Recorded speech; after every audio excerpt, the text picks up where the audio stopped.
The road to the White House travels I-75 today. Mitt Romney just moments ago speaking to supporters at the Seagate Center. Earlier today, President Obama talks to the crowd in Bowling Green.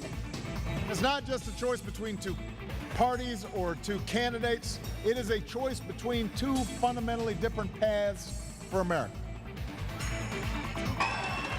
You know, the president just the other day said that you can't change Washington from the inside, you can only change it from the outside. Well, we're going to give him that chance on November 6th.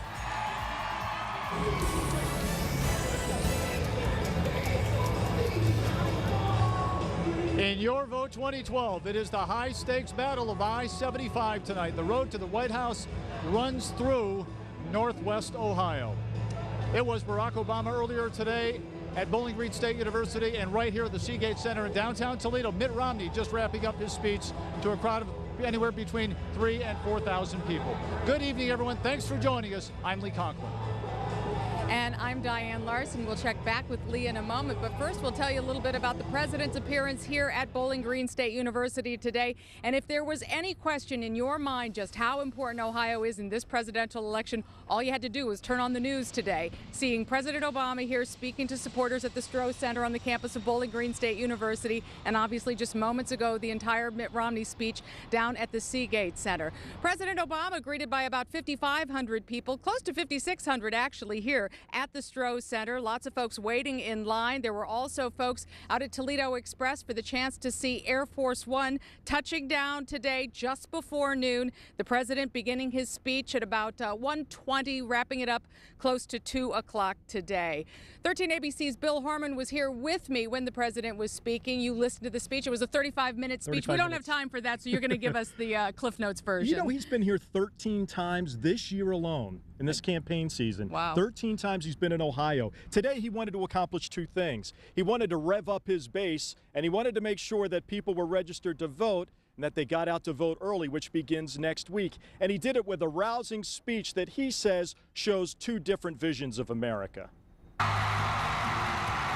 This is the president's third speech in the Toledo Bowling Green area just since July. And today he told 5,500 supporters he wants to grow the economy from the middle class out, not from the top down. We don't think government can solve all our problems, but we don't think it's the source of all our problems either. That was the president's theme today, but his solutions were government-oriented. He insists the $80 billion taxpayer auto bailout saved hundreds of thousands of jobs, and he rejected Mitt Romney's suggestion to just let Detroit automakers go into Chapter 11 restructuring. So when he said that, I said, no, I'm going to bet on America. I'm betting on American workers. The president promised more government regulations to improve fuel standards and more government spending on renewable energies. And he said more government money should go toward worker training and college tuitions. No family should have to set aside an acceptance letter to a college like Bowling Green because they don't have the money. The president bashed Mitt Romney, claiming the Republican would gut college tuitions, let oil companies write energy policy, and turn the insurance companies loose to write health care laws. And the president said Mitt Romney's tax cuts would not grow the economy. I refuse to ask middle-class families to give up their deductions for owning a home or looking after their kids just to pay for another millionaire's tax cut. We're not going to do that. One could argue that he is trying to have it both ways. Dr. Melissa Miller says the president's trying to thread the needle on this anti-government theme. The Obama health care program is a step toward bigger government than we've had before. The auto bailout is another example of that. Here's what's interesting about Dr. Miller's comment. She says Americans, Democrats, Republicans do have this anti-government feeling. But she says Americans, Republicans, and Democrats do like the government programs they feel helps them. And Diane, it's apparent that the president's speech reflected that split mood today. That's right. He talked about he's not looking for Democratic jobs or Republican jobs. He is talking about American jobs. Same with education. He's talking about schools in America and educating American students. It was a very well-received speech, as you can imagine. Dr. Miller says he threw out the red meat, and they ate it up today. They sure did. All right, Bill, thanks so much for that. And there were, as we mentioned, 5,600 people here, many waiting in line in the wee hours of the morning to get a chance to see the president. president. We talked to a number of the folks in line, a lot of students from here at Bowling Green State University, a lot of supporters, some folks coming in from Fostoria, from other places near and far. We had a chance to also talk to the young man who introduced the president. He's a student here at Bowling Green. His name is Seth Melkor. Broke his wrist the night before playing ultimate frisbee. The president got a huge laugh when he mentioned that there were probably replacement refs in that ultimate frisbee game. Again, that was the scene earlier today at Bowling Green. There's still probably a lot of fire and energy down at the Seagate Center, and that's where we send it to Lee Conklin with more. Lee?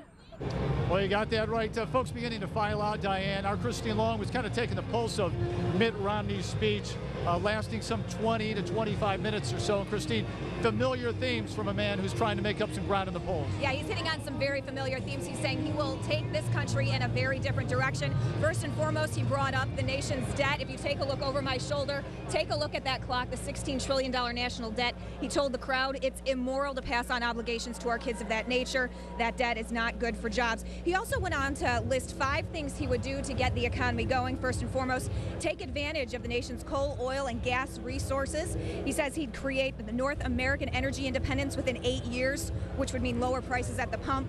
Number 2, he said he would crack down on China. Number 3, he said he'd balance the budget. Number 4, he said he'd help small businesses where jobs come from. And number 5, he would change a little bit about the job training programs, essentially divvying up the money and giving the states control. Take a listen. To make sure we have a great prospect for our people today, I want to have job training programs that work for the American worker. And that means that instead of having 47 different federal training programs that report to 8 different agencies with all sorts of overhead, I'm going to take the dollars that the federal government spends, bundle it up, give Ohio its fair share, and let Ohio create its own job training programs for its own people. And Romney also said he would repeal Obama's new health care law. Again, Lee, these are themes that we have heard him say on the campaign trail quite a bit, so not much really new. He talked about love of country. He got a little patriotic there at the end. And it'll be interesting, Christine, thank you, as we begin to welcome in Jacqueline Policastro from our Washington Bureau. She was on the bus with the Romney-Ryan bus tour, Victory, Ohio bus tour here in Ohio. And he got a little sentimental there at the end, but it was mainly brought up the debt, hit on familiar themes, repeal Obamacare, or as many call it, Obamacare, and also talked about not turning that debt over to the next generation, that he would create some 12 million jobs. Jacqueline Policastro, our Washington Bureau Chief, on the bus with Mitt Romney and Paul Ryan. Give us the pulse. We know this is a friendly audience. Give us the pulse of the Ohio voters out there. Well, that's a great question, because I can tell you that not all of the rallies were exactly like this one. You just mentioned this is a good crowd. This was a very energetic, positive crowd. But traveling through the state, whether it was Lima or Cincinnati or Cleveland, there were definitely a lot of undecided voters, people who still have not yet made up their minds. They had real concerns. There were a lot of town hall meetings where Romney talked to those types of voters, back and forth conversations, and they really are still making up their mind, making that last decision, and it's going to matter what happens here in the next few weeks. Well, let me ask you about the tour itself. 3 days. You were kind of embedded with the Romney-Ryan camp. What do you feel they accomplished? Down in the polls, anywhere from 5 to 10 points. Did they make up some ground on this bus tour? One of the things that's most interesting about the bus tour is how well orchestrated all this is.